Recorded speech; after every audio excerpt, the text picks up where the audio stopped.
नमस्कार, मैं हुमायूं सिंह और आप देख रहे हैं नेक्स्ट 9 न्यूज। उत्तर प्रदेश में बीजेपी ने अपनी कोटे की 75 सीटों में 73 सीटों पर उम्मीदवार का ऐलान कर दिया है, लेकिन पार्टी ने रायबरेली और कैसरगंज पर अभी अपने पत्ते नहीं खोले हैं। बीजेपी ने वरुण गांधी से लेकर बीके सिंह तक कई सांसदों के टिकट काट दिए हैं। वहीं सियासी गलियारों में कैसरगंज से सिटिंग सांसद बृजभूषण शरण सिंह के टिकट कटने की भी अटकलें अब लगाई जाने लगी हैं। अब तक इस पर सस्पेंस बरकरार है। उनके टिकट को लेकर समीकरण सामने आया है।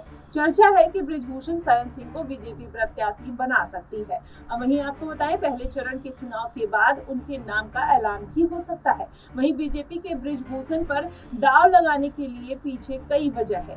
पहला यह कि बृजभूषण शरण सिंह की पकड़ न केवल कैसरगंज सीट पर मानी जाती है, बल्कि आसपास के 1-2 सीटों पर भी उनका अच्छा प्रभाव देखने को मिलता है। वहीं सपा ने यहाँ से भी अपने पत्ते नहीं खोले हैं। तो अगर टिकट कट जाता है तो सपा उनको चुनाव लड़ा सकती है, बृजभूषण शरण सिंह को। आपको बताएं, दूसरा कारण यह है कि बीजेपी को क्षत्रिय समाज की नाराजगी का सामना करना पड़ सकता है।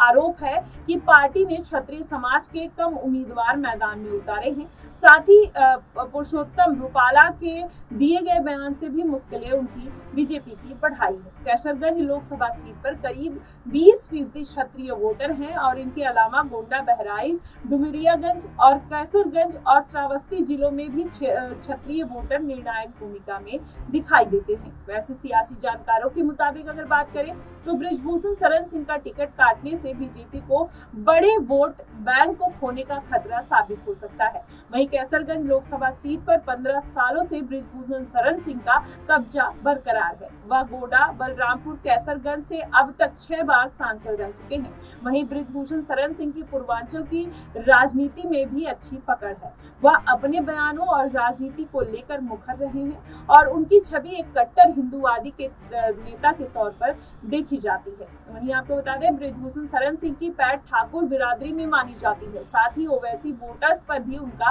प्रभाव देखने को मिलता है। वहीं अगर बात करें, सन 1991 में वह अपनी पहली बीजेपी के टिकट पर सांसद बने थे। 1996 में उनकी पत्नी केतकी सिंह को बीजेपी ने उम्मीदवार बनाया था, जो जीतने में कामयाब हुई थी। साल 2009 में बृजभूषण शरण सिंह भाजपा छोड़कर समाजवादी पार्टी में शामिल हो गए थे।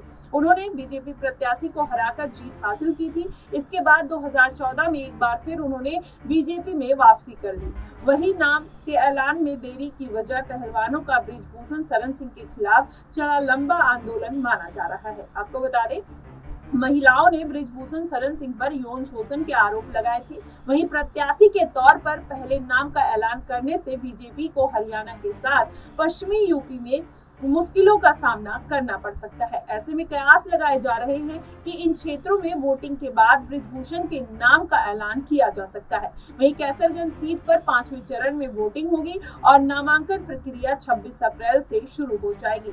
नामांकन का आखिरी तारीख जो है वो 3 मई को है और 20 को वोट डाले जाएंगे। वहीं अगर देखा जाए, इस बार अगर बृजभूषण शरण सिंह को कैसरगंज से सीट नहीं दी जाती है तो कहीं न कहीं बीजेपी को बड़ा झटका लग सकता है। लेकिन जिस तरीके से अभी रायबरेली की भी सीट खाली है, ऐसे में अपर्णा यादव की भी अब अटकलें लगाई जा रही है। अपर्णा यादव ने भी कुछ दिन पहले प्रियंका गांधी को चुनौती देने के लिए वो तैयार दिखाई दे रही थी। वैसे में माना जा रहा है कि भाजपा उनको भी वहां से बड़ी जिम्मेदारी देते हुए दिखाई दे सकती है। वैसे में देखना होगा कि बृजभूषण शरण सिंह और अपर्णा यादव की जो अभी टिकट को लेकर कहीं ना कहीं एक होड़ मची हुई है, किसका वहां पर पल्ला भारी होता हुआ दिखाई देता है और किसको टिकट भाजपा देती हुई नजर आएगी। फिलहाल आपकी इस पे क्या प्रतिक्रिया बनेगी, आप हमें कमेंट बॉक्स में जरूर बताइएगा। फिलहाल के लिए बस इतना ही। देश और दुनिया की तमाम खबरों के लिए हमारे साथ बने रहिए।